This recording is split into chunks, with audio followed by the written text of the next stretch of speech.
제작비 370억, 1부까지 합하면 도합 700억 원이라는 거대 제작비를 투입하여 1, 2부 도합 1,500만 명 정도를 동원해야 손익분기점에 도달하는 대작이지만 1, 2부 합쳐 300만 명가량의 기대에 크게 미치지 못하는 저조한 흥행 성적을 보이며 아쉬움 가득한 성적표를 받아든 영화 외계 플러스인 2부.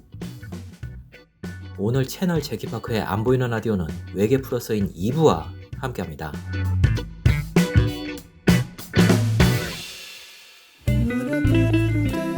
안녕하세요. 안 보이는 라디오 박성영입니다. 여러분은 외계 플러스인 시리즈 어떻게 보셨나요? 저는 지난 1부 리뷰 영상에서도 말씀드렸지만 정말 재밌게 봤었고 그래서 2부를 굉장히 기다리는 사람 중 한 명이었습니다.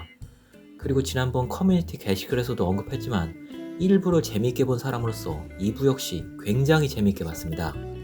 특히 1부의 실패 요인으로 지적되었던 과거와 현재 시점을 반복적으로 오가던 문제점을 해결해서 관객이 느끼는 혼란이 한층 덜어내어졌다는 점, 그리고 1부에서 늘어나왔던 여러가지 의문점을 하나하나 자연스럽게 풀어가면서 등장하는 설계자.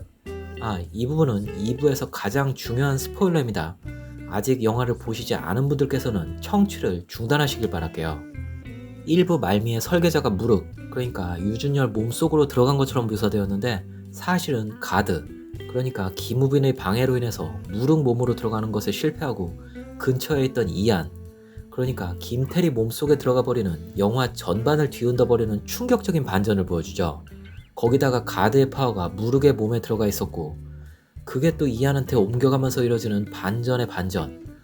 전혀 상상하지 못했던 반전이라 극장에서 실제로 하고 소리를 내뱉을 정도로 감탄한 부분이었거든요. 어쨌든 1부가 가진 문제점의 대부분을 개선해서 극이 가진 전개의 자연스러움과 극적 재미까지도 모두 만족스러운 작품이었다라고 말씀드릴 수 있었습니다.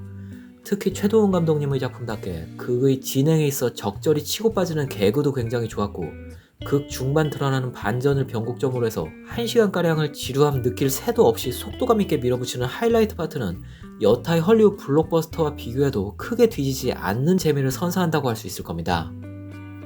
동의하지 않는 분들도 계시겠지만, 그리고 개인적인 수치적 평가라고 할 수 있지만 이 영화가 1, 2부 각각 6, 700만 명을 동원할 정도의 파워풀한 흥행 모멘텀을 가진 영화라고 하기엔 어렵겠지만 최근 극장 흥행작들의 추이를 견주었을 때 이 정도 완성도의 재미의 영화라면 300만에서 500만 사이 수준을 동원할 수 있는 영화가 아니었을까 싶습니다.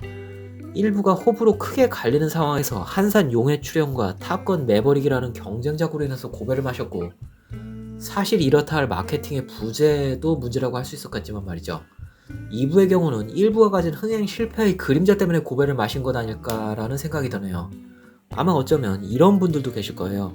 1부가 극장에서 크게 흥행을 받지 못하니 극장에서 내려온 후에 IPTV를 봤는데 재밌네? 이게 왜 망했지? 2부는 극장에서 봐야겠다 라고 했지만 막상 2부 개봉했을 때는 1부도 IPTV로 봤는데 그냥 조금 기다렸다가 그냥 IPTV로 보지 하는 분들도 상당수 계시지 않았을까 하는 예상을 합니다. 어쨌든 저는 1, 2부 모두 굉장히 재밌게 본 관객 중 한 명이라는 거, 그렇기 때문에 이 영화가 이 정도로 흥행 참패를 한 이유를 분석해낼 수가 없다는 거죠.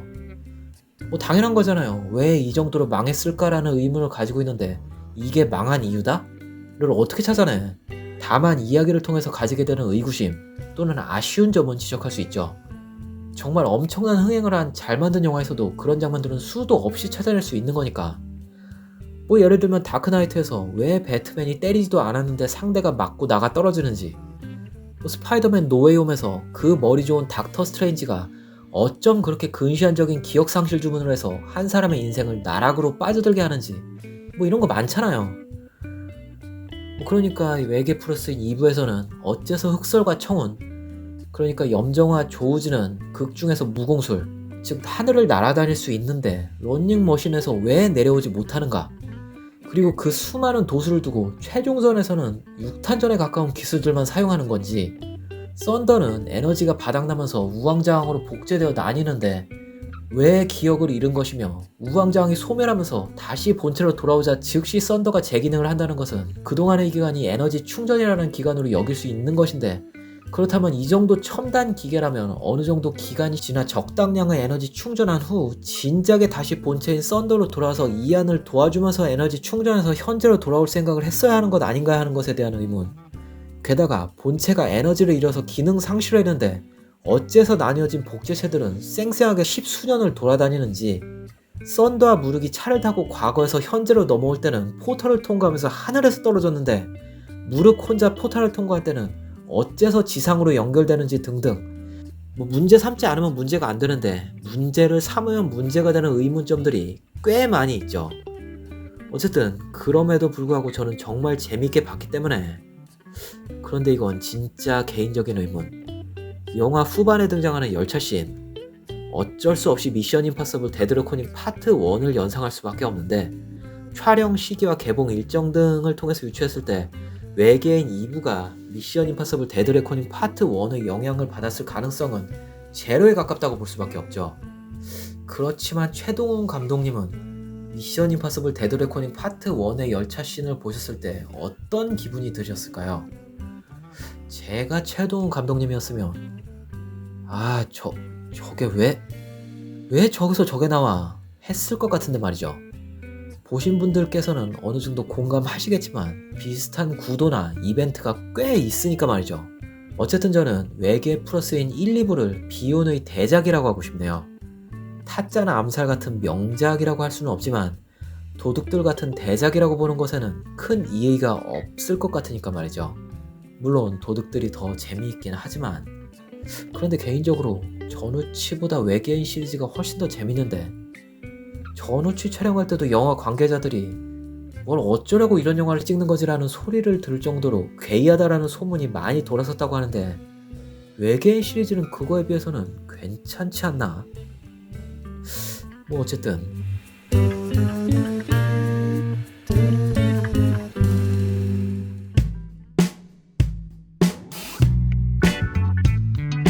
재밌게 본 작품이라서 흥행 실적에 대한 아쉬움이 크게 남는 영화 외계 플러스인 시리즈. 늘 성공만 할 수 있는 건 아니지만 최동훈 감독님 조금 여파가 크시겠네요. 그럼 지금까지 안 보이는 라디오 박성룡이었습니다.